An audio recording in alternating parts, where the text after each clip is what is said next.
Not the darkness of a bedroom, but the darkness of a world lit only by stars and the dying embers of last night's fire.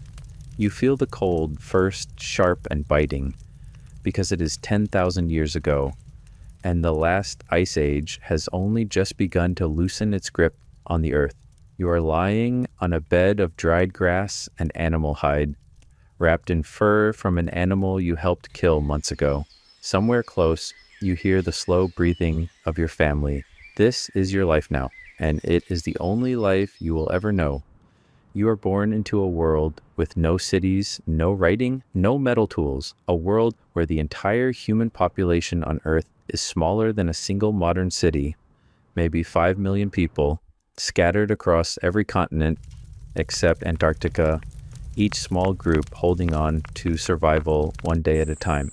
Your home is not a house, it is a shelter of bent branches and stretched hide, or maybe a cave your ancestors have used for generations, its walls stained black with smoke from 1,000 fires before yours. Your family is not just parents and siblings, it is everyone. 20, maybe 30 people who share food, share danger, and share almost everything they own, because owning too much means carrying too much, and here, everything you have, you carry on your back. At dawn, you wake to voices low and urgent. There is work before there is food. The women and elders are already sorting roots, seeds, and berries gathered the day before. Plants make up most of what you eat, far more than meat, more than any story about cavemen ever tells you. The men, and some of the women too, check spears tipped with sharpened stone, testing the weight in their hands. Today, there's a hunt. You walk for hours across open grassland, following tracks pressed into the mud by a herd of deer, or if you live far enough north, something far larger, a bison, an elk, maybe even one of the last great mammoths still wandering the tundra before the species disappears from the earth forever. You move in silence, reading the wind, reading the land, because your life depends on knowing this world better than anyone alive today ever will. The hunt does not always succeed. Some days, you eat nothing but a handful of nuts and sleep with a hollow stomach. Some days, it turns dangerous. A wounded animal fights back. A predator follows your trail instead of the herds. You have already lost people you love to things far smaller than a lion. An infected cut, a hard birth, a winter that lasted too long.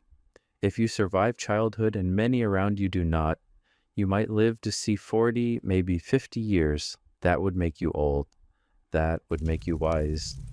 But you are not helpless. You carry knowledge instead of technology. Which plants heal, which berries kill, how to keep alive a fire your ancestors have carried in some form for over 1 million years. How to sew hide into clothing with a needle carved from bone, somewhere far away, in a place you will never travel to, in land that will one day be called the Middle East.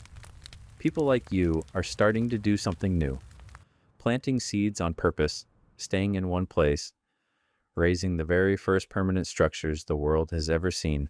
You do not know it yet, but humanity stands on the edge of the biggest change in its history. Farming, villages, civilization. It is coming, just not for you. Not yet. Tonight the fire is lit again. You sit close to your family, the only wealth you have ever truly known, and watch the flames while the stars fill a sky with no light pollution. Nothing at all between you and the universe. Someone tells a story, the same one told 100 times before, because stories are how you remember who you are. You do not know your birthday. You do not know your age in numbers. You do not know that 10,000 years from now, someone will sit in a warm room, lit without fire, and imagine your life as something impossibly hard. And maybe it was hard, but it was also whole. Every meal was earned.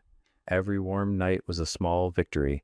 Every person around that fire mattered, because out here, survival was never something anyone did alone.